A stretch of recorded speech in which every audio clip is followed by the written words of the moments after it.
manufacturing process, and I'm going to share the screen with you. And in the meanwhile, I'm going to put on the recording. Okay, let me put on the recording mode. Okay.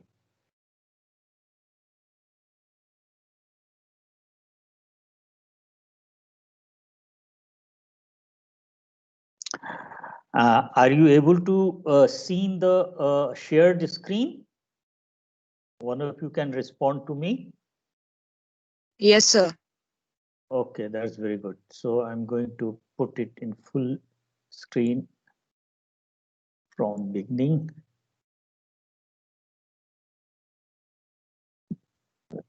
Okay, so the full screen is visible to you. So we are going to have today's discussion is going to be on water jet machining process and abrasive water jet machining. Last time we discussed about abrasive jet machining process. Today we'll try to deliberate on water jet machining, in short WJM. And in this water jet, you can put some abrasive grids, abrasive particles in order to enhance the cutting capability of the water jet. And then we have a machine based on abrasive water jet to carry out various cutting applications. Now, if you see the history of water jet machining, this water jet was first put in use in Russia, and the first patent was in 1936. Still, we call it non-traditional process because non-traditional with respect to the other conventional machining process in which we use a hard tool, and the tool is in physical contact with any workpiece to provide the mechanical either shear force to remove the material. Unlike that, here we have got a water jet which is coming out at a very high speed, and that is putting lot of force, and with that force you can remove material. Okay, and it was first used for boring holes in the coal mine. Okay, so in coal mining, they wanted to bore holes and they used this high pressure water jet. So thereafter, Dr. Norman French is regarded as the father of the water jet. He was the first person who studied the use of ultra high pressure water jet, and the pressure was of the order of 4,000 bar. That is, with respect to 1 atmospheric pressure, which is equivalent to 1 bar, it was 4,000 times more pressure. So the water jet which is coming out from this nozzle has got the pressure which is exceptionally high, 4,000 times more than the atmospheric pressure. And when it is impinging on any material, it was used as a cutting tool to slice thick trees into lumber during late 1950 and early 1960. So after the being used for boreholes in coal mines, Dr. Norman French, he used for cutting the trees and lumbers. So you can just slice the wood, the trees with the help of a water jet. In the early 1990s, Dr. John Olson, a pioneer of water cutting industry and a co-founder of Omax Corporation, began to explore the concept of abrasive water jet cutting as a practical alternative for traditional machine shops. So after the water jet, abrasive water jet was pioneered by Dr. John Olson in 1990s. Okay. Now, in water jet machining and abrasive water jet machine, it uses high pressure water squirted through a small hole in the form of a high speed jet. So you can see that there is a small nozzle, and in that nozzle there is a very small orifice, and through this orifice the water is pressurized at around 4,000 bar pressure or such high pressure, and then the water jet is coming at a very high pressure and speed, almost supersonic speed, and that is going to pierce through any target material. So here, when you have got around 4,000 bar pressure of the water in this nozzle, through the small orifice, when it is coming out, the water jet has got the velocity in the range of Mach 3. That is, with respect to sound velocity, its velocity is 3 times more. So you can see that what is the velocity with which it is coming, and the sound velocity in normal temperature and atmospheric condition is in the range of around 320 meter per second. So up to 800, 900 meter per second velocity, the water jet is coming out, and the diameter will be less than a millimeter or so, and therefore it will be having tremendous pressure and shear force to cut any thick material. High-speed fine jet incident on a sheet cuts through by erosion process. It is fast, flexible, reasonably precise, and easy to use. So these are the attributes of the water jet machining system. Pressure is in the range of around 20,000 to 60,000. What is called your per square inch is the pound per square inch, which is equivalent to 1,300 to 4,000 bar pressure. Okay. So the nozzle orifice diameter is less than a millimeter. It is in the range of around 0.2 to 0.4 millimeter. And water jet velocity, it could be up to 900 meter per second, which is equivalent to around Mach 3. Cuts all sorts of soft material, foam, rubber, as well as metals, sheets, and other things. It can easily cut through. So this shows the construction of a water jet system. So this has got very high power it can provide. So potential energy of a high pressure water is converted into kinetic energy of water jet. So whenever you have got the water at very high pressure, so it has got a lot of kinetic energy in the nozzle, and when it is coming from the orifice, the potential energy changes into kinetic energy. So the velocity increases to supersonic velocity, and then it can be utilized for cutting any material by erosion process.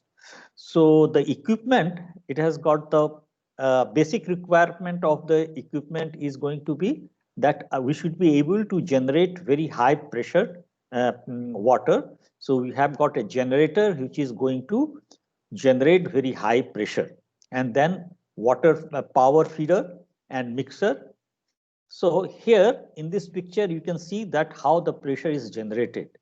So the first one here, the square box at the bottom, you can see that one is the low pressure booster, which is going to mechanically pressurize the water to around 10 bar pressure. And then this is being fed, okay, to through this hydraulic drive is going to provide very high pressure here.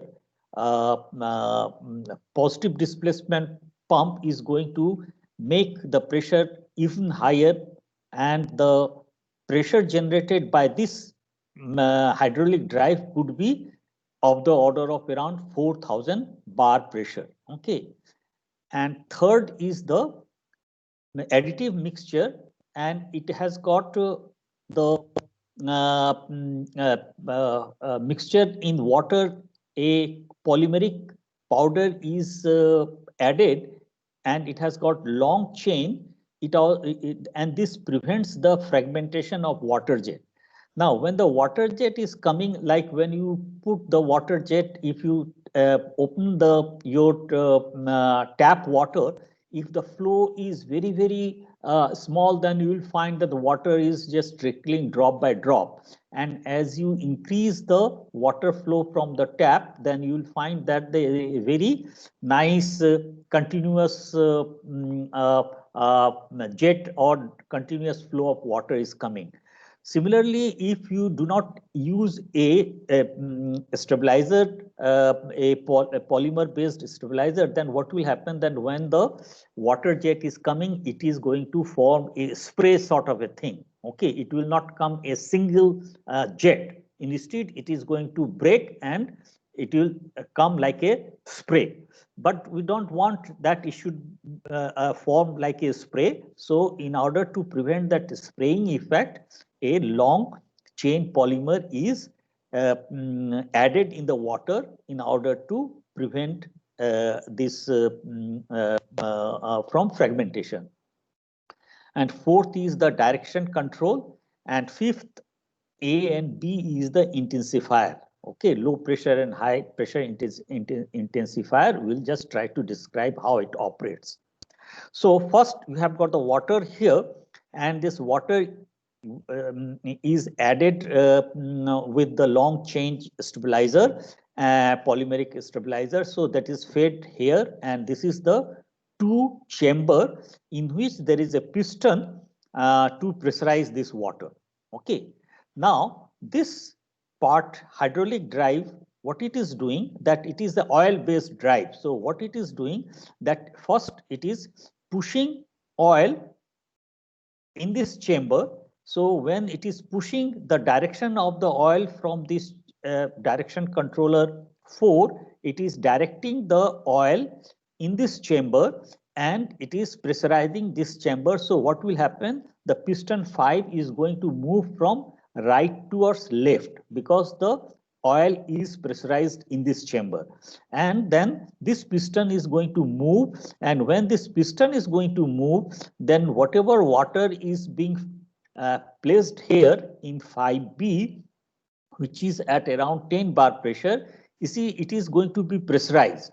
So when this is moving from, when this piston 5 is moving from right to left, that time the water which has been fed from chamber 3, here there is a valve which is going to get closed, and there is a valve, one directional valve. When this piston is moving inside, then this valve is going to open and it is going to pressurize the water in this accumulator number 6. Okay. Now, in the other stroke, when this moves up to the extreme to the left, then what will happen? The valve of this is going to close and this is going to get open. And when this was moving in this side, that time this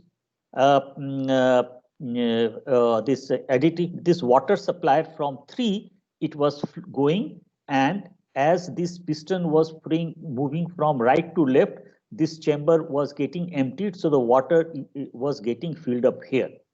So in the next cycle, when this piston is moving from left to right, that time this water chamber is going to get pressurized from 10 bar to almost 4000 bar, and the valve is going to open here and it is going to pressurize the water and get accumulated over here.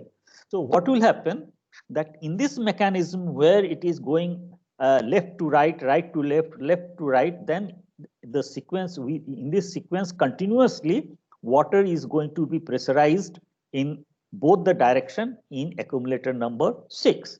And after that, when you have got very high pressured water generator, then whenever you need to use this high pressure water jet, that time with a paddle switch, you just press the pedal, the water will come at a very high speed and you can use it. Okay.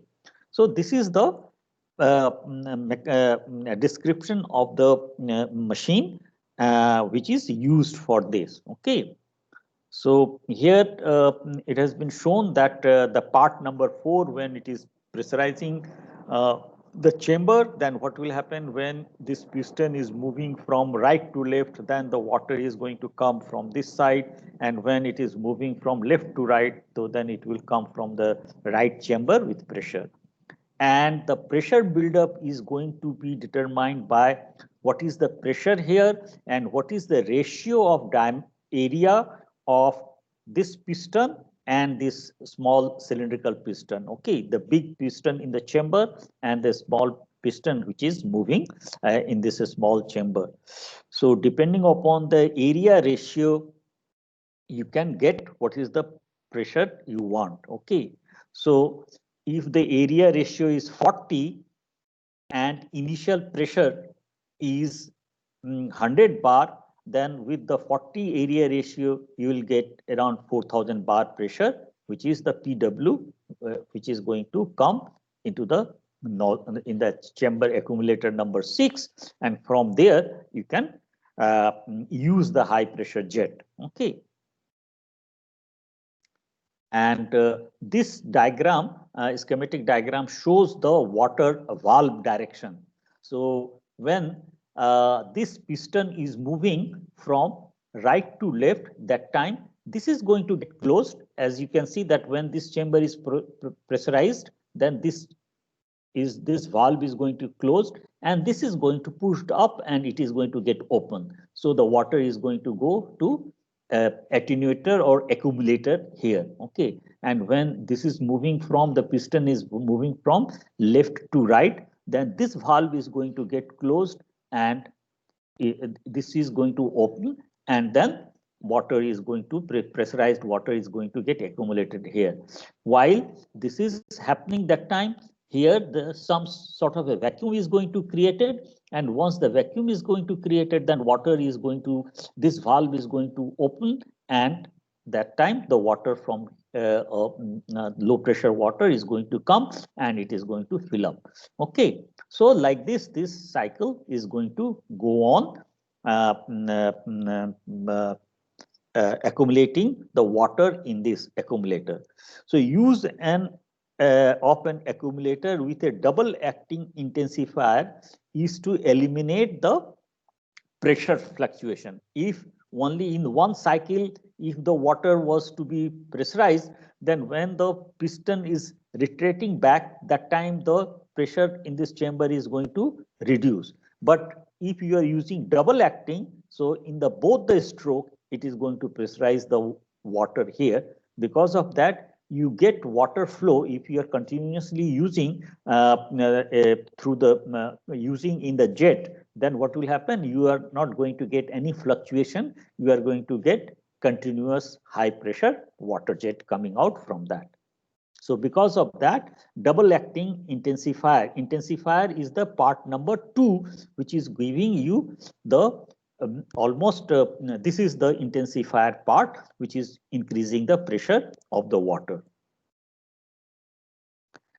Other subsystem of this is you have got the high pressure flexible stainless steel water pipeline, which is carrying the water from the accumulator to the nozzle. Okay, and then the third part is the cutting nozzle with a sapphire orifice. So this is the cutting nozzle, and from there you have got a orifice which is having here, it is made of sapphire, and sapphire orifice has got a diameter of the order of 0.2 to 0.4 millimeter. Okay, and sapphire is very hard material. It doesn't get wear out so easily, unlike other metal. So it is basically a gem, and it is very hard. Because of that, its wear resistance is very high. So when the high pressure gas is not gas, water is coming out, it can resist the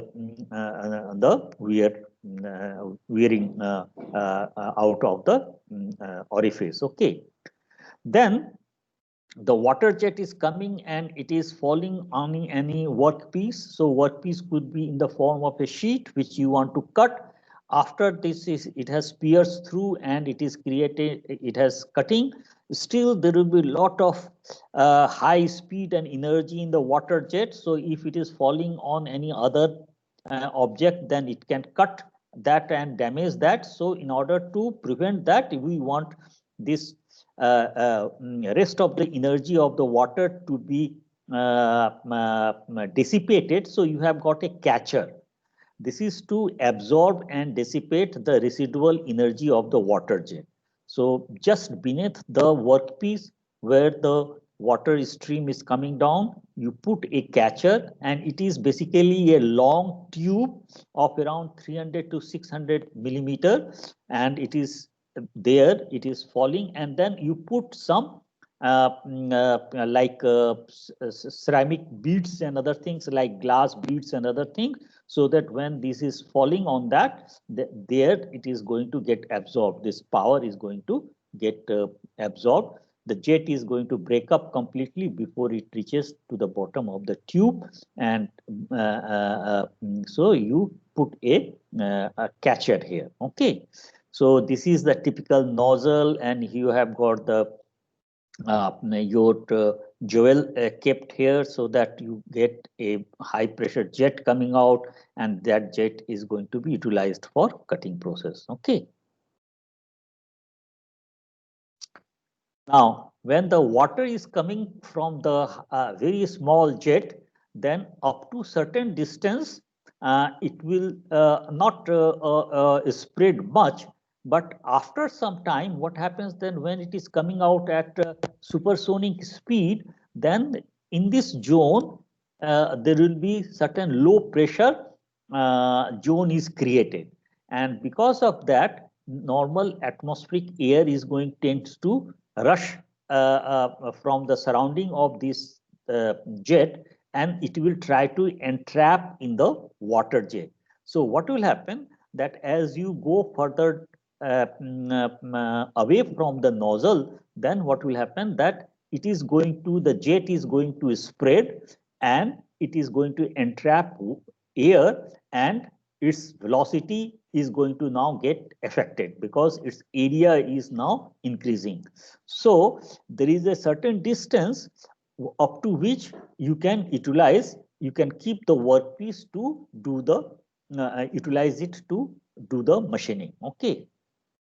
So the core zone is of the order of 20 to 150 times of the nozzle diameter. Okay, so if the nozzle diameter is of the order of around 0.5 millimeter, then you can find out that this length will be how much, around 0.5 into 20. So it will be around 10 millimeter to 75 millimeters. So that is the distance up to which it will not have much air entrapped in it. So the kinetic energy of the jet is going to be very, very high.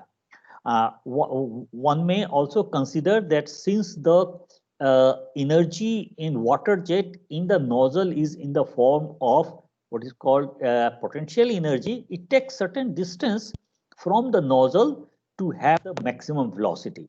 And once that velocity is reached, so that time if you put your workpiece there, it is going to have the maximum machining effect. Okay, so there is an optimum distance from the nozzle where you are going to get maximum kinetic energy of the water jet. Okay. And then you have got a transition zone where you have got a lot of air is going to get trapped, and the velocity is going to decrease as you go away from the nozzle. Okay. So if you come after a certain distance, you are going to get two phases. You are going to have water as well as air in this. Okay. And here in this zone, there will be little air entrapped in this.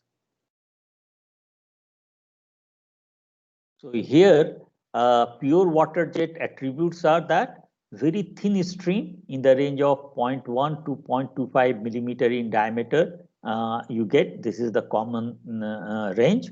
Extremely detailed geometry you can create, like here, a thin metal sheet has been cut, and you can see that very nice cutting has been done. And one of the advantages of this, that it doesn't produce any heat. So you do not have any heat affected zone.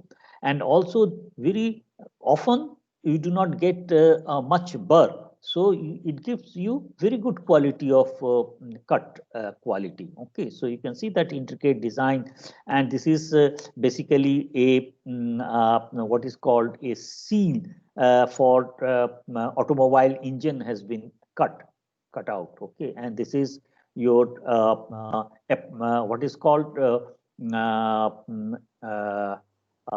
some sort of a epoxy sheet which has been cut, and this is a ceramic disc which has been cut. So you can see that very fine cut can be produced.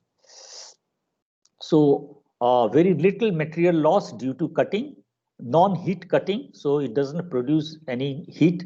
Cut very thick material, and it can also cut very thin material, usually cuts very quickly, able to cut soft and light materials like fiberglass, okay, insulation up to 24-inch, that is almost up to 2 feet thickness it can cut. You can see that what is the thickness it can cut, very large thickness it can cut.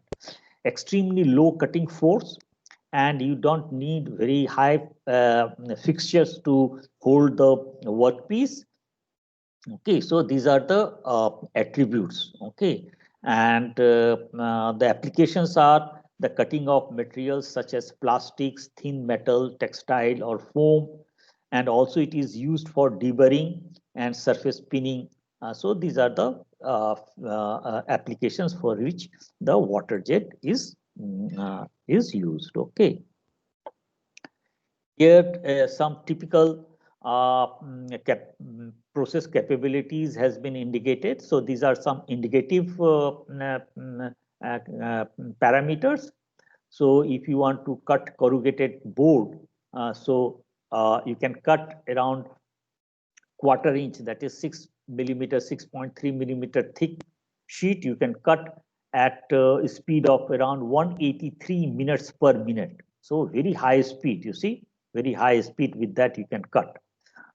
Rubber 1 inch 25 millimeter, you can cut around 7.6 meter per minute.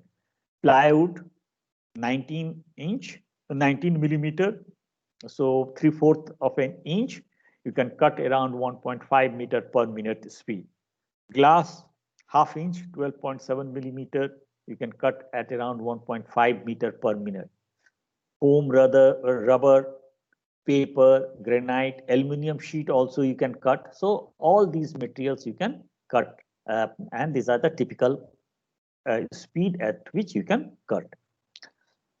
Advantages are no tool reshaping cost, because there is no tool which is in contact and which tends to wear out. So that doesn't happen. Only thing is that sapphire nozzle, but it has got very, very long life. Minimum curve you can get. Omnidirectional cutting, like you can cut in one particular direction in which or in all direction wherever you are going to move the water jet, you can cut, and you can generate same quality of cut in all the directions. High cutting rates and no heat affected zone, because it doesn't generate any heat, so heat affected zone is also little. Disadvantages: equipment moderately costly.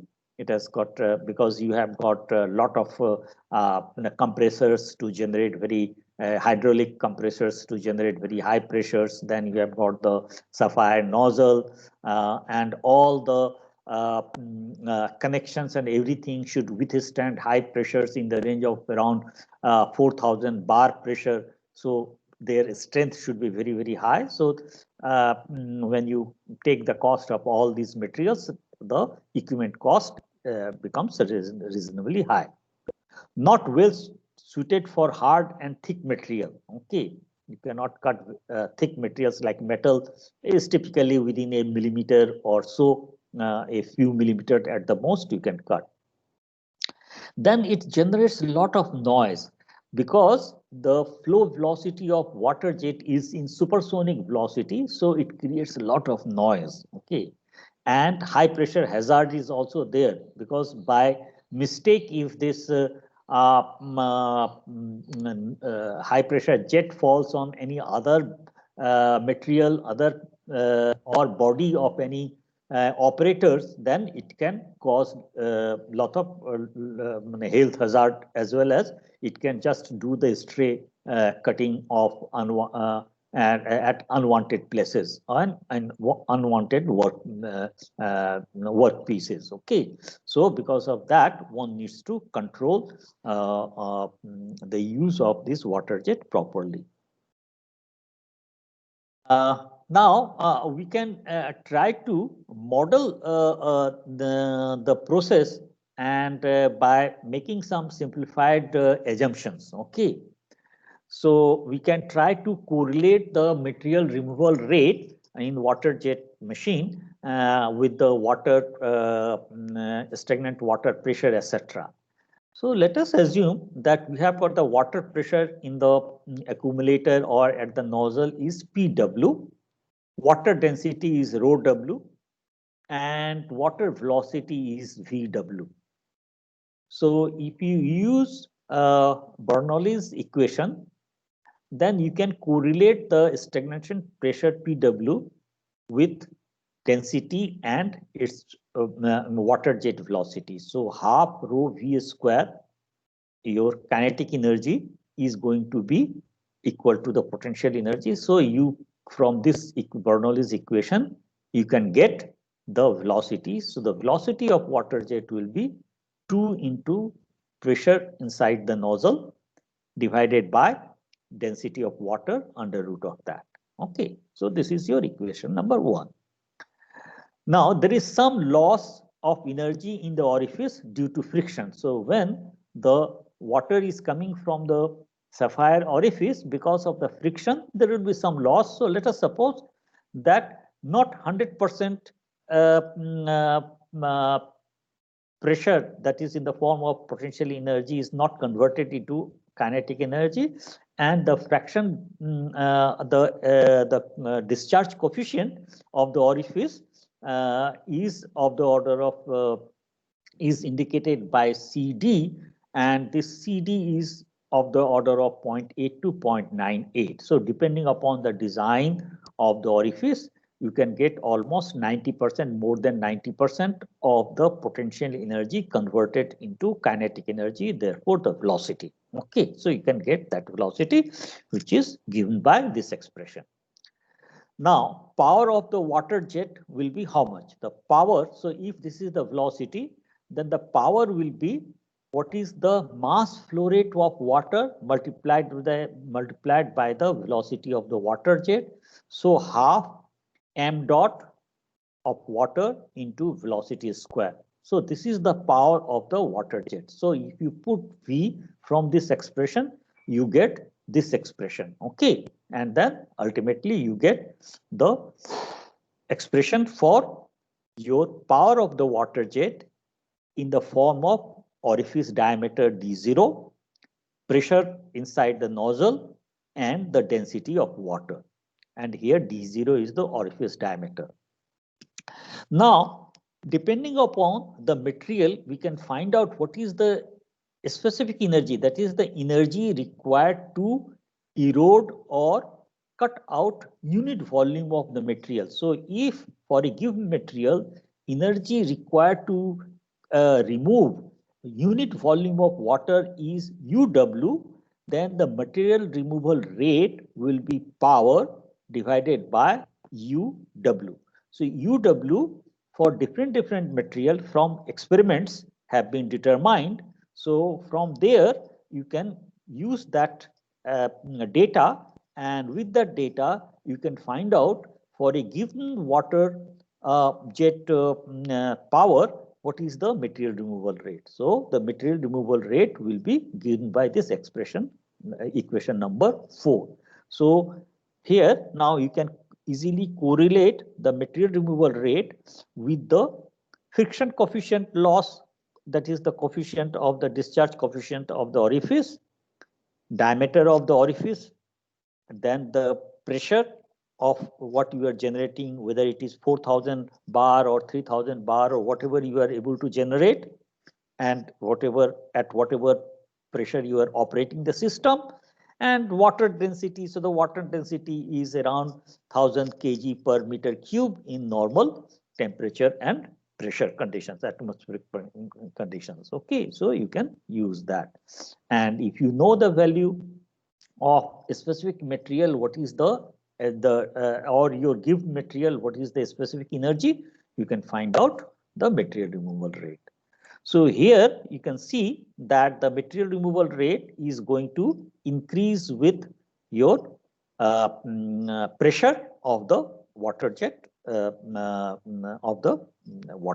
Okay, and also the material removal rate is going to scale up with diameter of the orifice. Okay. So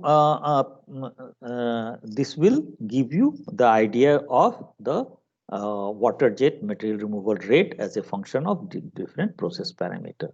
Okay. Have you got any question till this portion?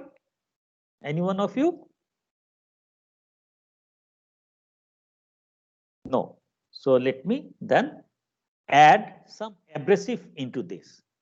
So when you put, if you want to enhance the capability, cutting capability of the water jet, then what you can do, that you can mix some abrasive powder or particles in the high speed water, and as this water jet is coming out from this nozzle up to certain distance, all these abrasive powders slowly is going to get kinetic energy from the water, and then when it is coming out, it will come out along with the water jet at a very high speed. Now when it is coming out at a very high speed, then what will happen, that because of these abrasive particle impinging on the workpiece, they are going to provide lot of shear force to remove the material, and thereby it is going to enhance the cutting capability of the water jet. Okay, so the construction of the abrasive water jet machine is going to be the same as water jet machine. Cutting nozzle with abrasive, only difference is that this is the water jet system, this is the sapphire through which water jet is coming, and in the down side of this nozzle of the water jet, you have got an attachment through which you add the abrasive powder, and you have got a mixing tube, a long tube of around 50 to 80 millimeter diameter for water to impart its kinetic energy to the abrasive powder, so that they also come in at the same velocity as of the water jet, and then it comes out. Okay, so there is a long tube through which the water jet in the water jet, the abrasive powder is getting mixed and acquires the kinetic energy of the water jet, and then it comes out. Okay, so water removal is material removal is mainly by the abrasive erosion, by the abrasive particle. The abrasive particles which are used is the garnet or silicon dioxide or silicon carbide. Okay, so these are very hard material, and when these are having irregular shapes, then it will have lot of abrasive wear capability. The grit size, that is the powder size, is in the range of around 100 micron to around 600 micron, that is 0.1 to 0.6 millimeter. Abrasive flow rate, the amount which is being put in the water, could be in the range of around 0.1 to 1 kg per minute. So lot of abrasive material is added. Now you can compare that with respect to the dry abrasive jet machine which we studied last time. There the mass flow rate of abrasive jet abrasive powder was less than 20 gram per minute, less than or equal to that. Compared to this, in what abrasive water jet, it is going to be around 100 gram to 1000 gram per minute. Okay, so 0.1 to 1 kg. So lot of abrasive powder is being put in the water. Okay, and you can have the abrasive water jet velocity, as we mentioned earlier, it could be up to 3 Mach, that is around 900 meter per second. Again, compare with the abrasive jet, that time there it was less than or equal to 300 meter per second. So compared to air or gas abrasive jet machine, abrasive water jet machine has got much higher capability to cut material, okay, because lot of abrasive powder is added. Speed is also 2 to 3 times more than the air abrasive jet, okay. Here, the standoff distance from the nozzle is in the range of around 1 to 2 millimeter, and cutting speed typically could be from 0.1 to 5 meter per minute, and it can cut very, very thick material as well. So the mixing arrangement, as you can see, that water jet is coming from the sapphire orifice at a very high speed. Now here we are putting the abrasive particle. So the abrasive grids are coming. It is trying to mix with the water and then acquiring the kinetic energy. And after that, with almost same with the equilibrium, with almost equal velocity as of the water jet, it comes out. Okay. So during mixing process, abrasive particles are gradually accelerated due to transfer of momentum from water to abrasive. And when the jet finally lifts the focusing tube, both liquid, that is water, and solid phases, water and abrasive, are assumed to be at same velocity. So when they are coming almost at the same equilibrium velocity. Okay. Now the parameter, process parameter, water pressure could be of the order of 170 to 415 megapascal. Again, in this unit, when you call about 415 megapascal, means it is of the order of 4150 bar pressure. Okay. And the water flow rate is in the range of around 200 to 900 meter per second speed. Abrasive material hardness and size and shape, this is the process parameter which is going to affect your material cutting capability, that MRR. Then orifice diameter, nozzle diameter. So here we have got one orifice here through which the water jet is coming, high pressure water jet. And after the orifice, after the mixing of the abrasive, when it is coming through along with the water, then we say that here you have got the nozzle. So we have got certain nozzle opening.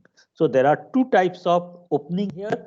One is of the of the nozzle, from which the abrasive with the water is coming, and here we have got the orifice for the water jet. Okay. And this is the standoff distance from the nozzle where the workpiece is kept. And then what is the transverse speed for at which we are scanning the or moving the workpiece with respect to the nozzle or the jet, that is going to determine what is the material removal rate. Okay.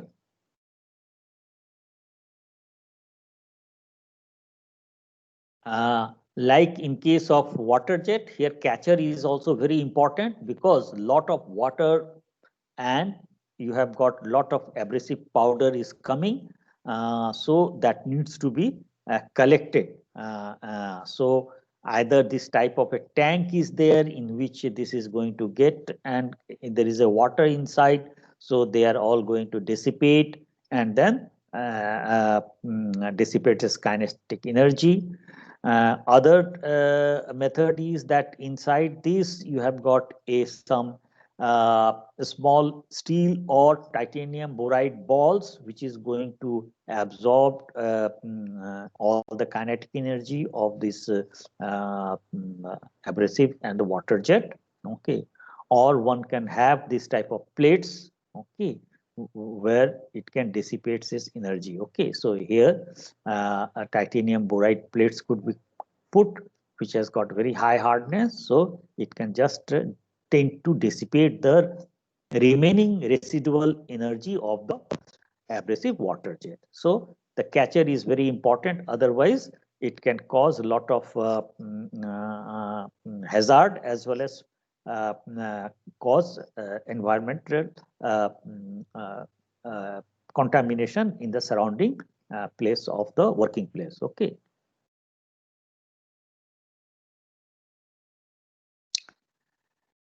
This slide shows the abrasive water jet attributes. Extremely versatile process.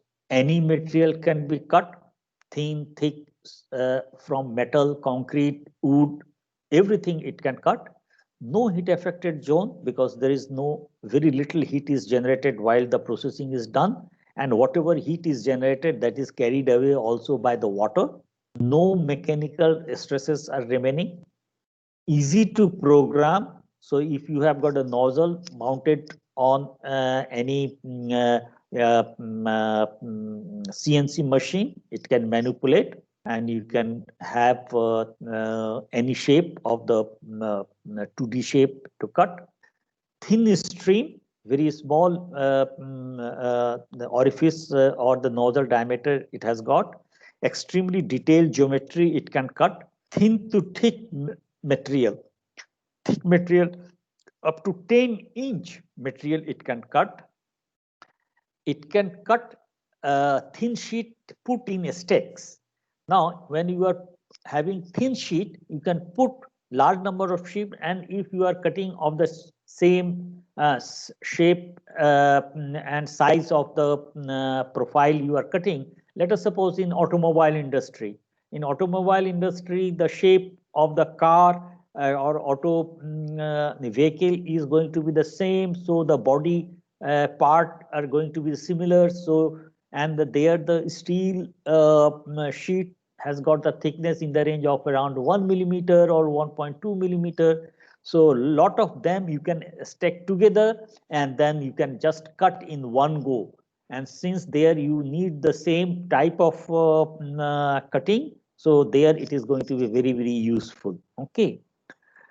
So stack cutting is and one compared to any like punch and die and punch. Here you can have any profile you can cut. So that is, it has got lot of flexibility. Little material loss due to cutting and simple to fixture. Like if you have got to cut all these things, then you, since it is just putting pressure from the top towards the bottom side, so it doesn't you don't need lot of a heavy fixture to fix the workpiece, to hold the workpiece. Low cutting force, the cutting force is also very low. Because of that, you don't need lot of heavy fixtures to hold the workpiece. One jet setup for nearly all jobs. Okay, so you can cut all different types of material with one nozzle. Quickly switch from pure water jet to abrasive water jet. So you can, if you want to just have water jet, then you can remove the bottom attachment through which you are adding the abrasive powder, so you get the water jet. Okay, reduce secondary operations and little or no burr. You don't get very little burr you get when you are using this. Okay, so these are the attributes of the abrasive water jet. And the applications are, although abrasive water jet is capable of cutting virtually any material up to 250 millimeter thickness, that is 10-inch thickness, it is best suited to the following materials and the thickness. Aluminium up to 3-inch 75 millimeter, 3 to 75 millimeter. Stainless steel 10 to 75 millimeter, it is mostly used in the industry. Mild steel also up to 75 millimeter, up to 3-inch. So mostly it is up to 3-inch. It is used to cut in industry. Okay, aerospace material like titanium and nickel superalloy can cut up to 3-inch. Rubber plastics up to 150 millimeter, that is around 6-inch you can cut. Okay, so this is the these are the applications. Basically, it is to cut thick metal as well as non-metal material. Okay, plates. Limitations and disadvantages are stray cutting. like because the abrasive, when it is coming, it tends to diverge, and because of the divergence, you get certain cut at the edges. So you get certain edge also cut. So you don't get very good quality of edge because of the this particle which is spraying, which tends to spray out. That is going to cause some stray cutting on the sheet. High equipment cost, low nozzle life, because through the nozzle now you have got the water as well as abrasive particles which are oozing out. So the nozzle tends to get wear out. High noise and hazard from the rebound abrasive grids. Okay, so that is another, because the abrasives are very tiny and they are coming at a very high speed. So when it is reflecting from the workpiece, and then it can fall on any body part or on body, then it can cause injury. Okay, so one needs to take care of that thing. Now you can see the various material which has been cut. So here you can see that very thick uh, metal steel plate of 2 inch 50 millimeter has been cut, and you can see that very good profiles you can cut. Okay, and here also very good profile of different engineering material has been cut over here very nicely. Also you can see that fine machining of quartz glass. Okay, so very brittle material has been cut with the help of abrasive water jet. Okay, so very fine details in even in the brittle material like glass, quartz glass, you can cut. Okay, and this is because very little force is applied. Okay, so because of that, it doesn't generate very high cracks or anything. Wherever the grids, very tiny grids are falling from there, only the material is going to get through brittle fracture, it can be removed. Okay.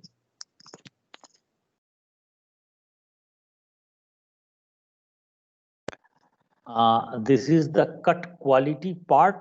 So when the abrasive jet is coming, so it is going to be slightly, the curve is going to have certain amount of taper. As the water jet is penetrating, here the water jet energy is maximum, and as it is going down, it is energy is utilized in cutting. So you get slightly narrow curve here, and some of the material which is sheared out and bent like this, so it forms like a burr. So in the bottom surface you get this type of material which is sticking.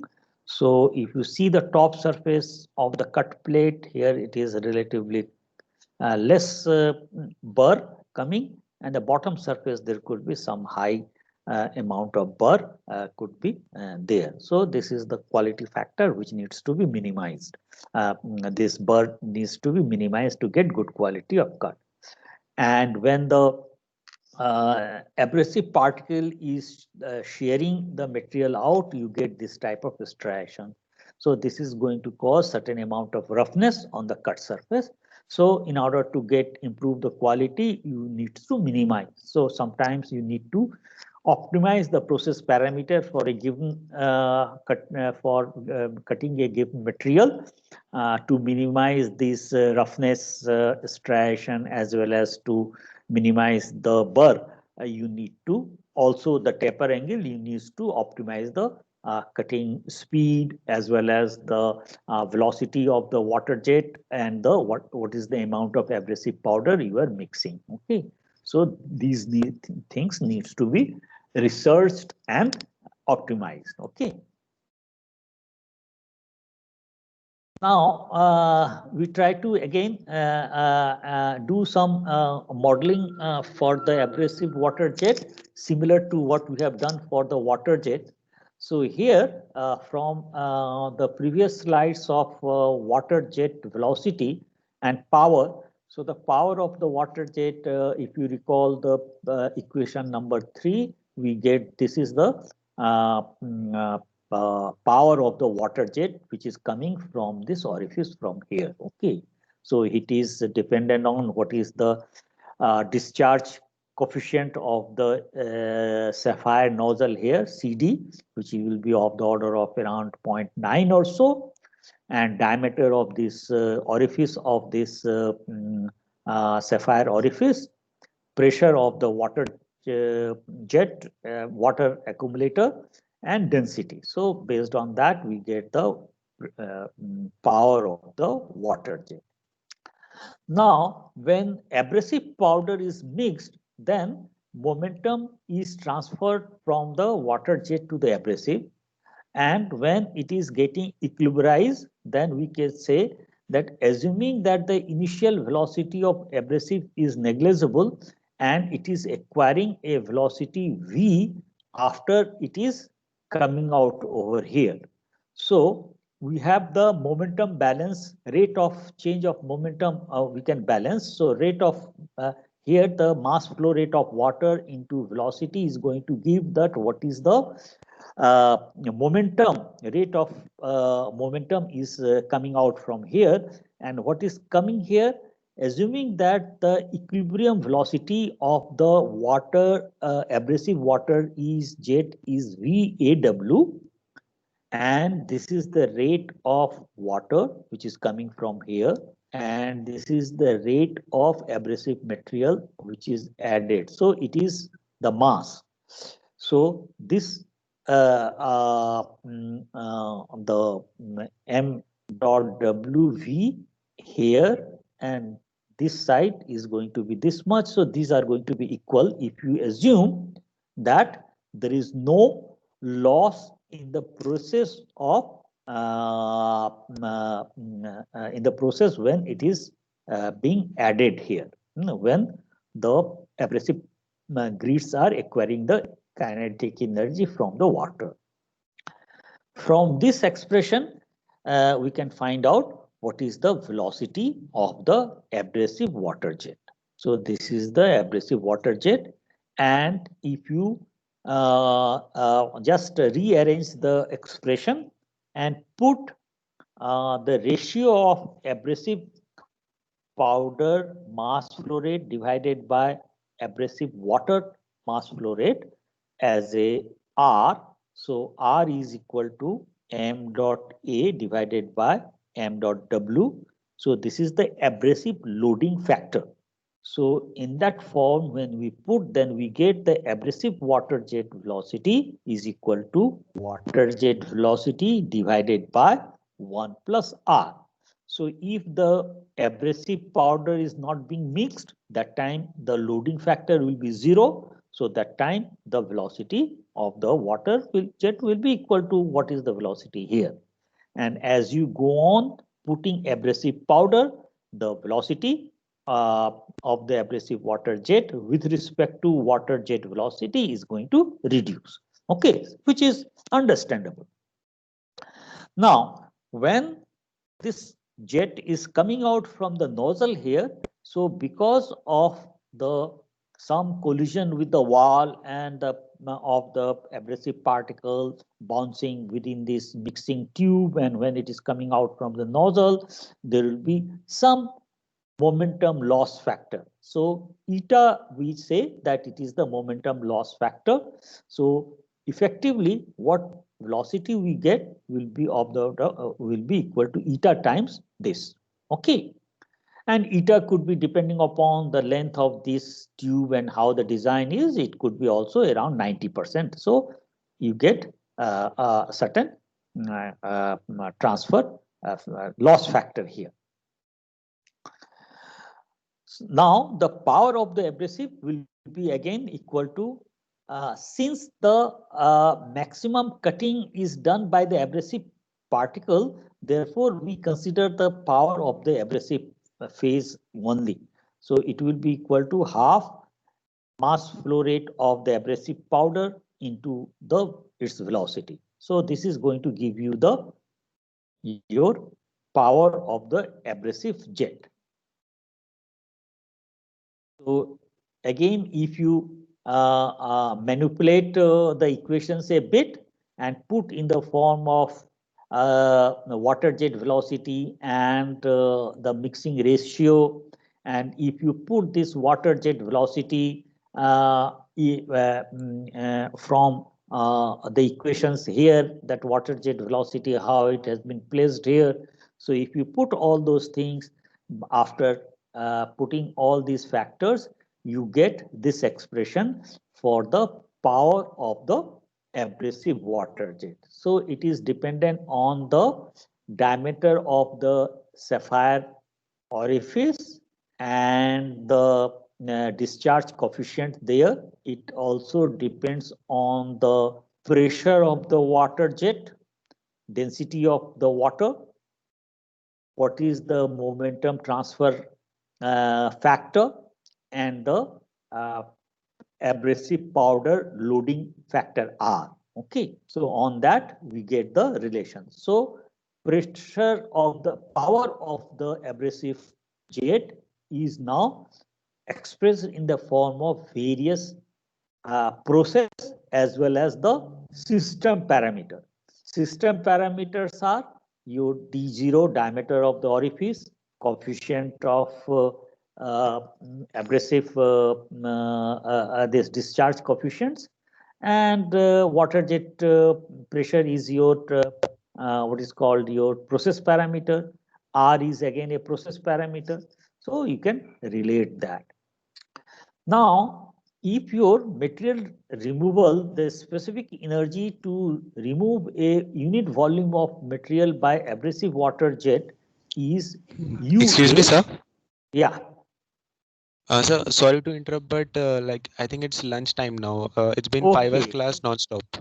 Okay. So just probably this is the last slide. So Okay. with this, you Fine. can find out your material removal rate. Okay. So you can find out the material removal rate from this expression. Okay. Okay, then next time we are going to discuss these parts. Okay, when we meet on next Tuesday, we'll discuss this part. Okay, fine. So today we just saw how we could correlate the material removal rate with all different process parameter and system parameter. Next day we are going to discuss and see some small what is called numericals as well. Okay, so I will take your attendance here. Okay, download. Yeah. Okay, fine. So since now it is 1 o'clock and lunchtime.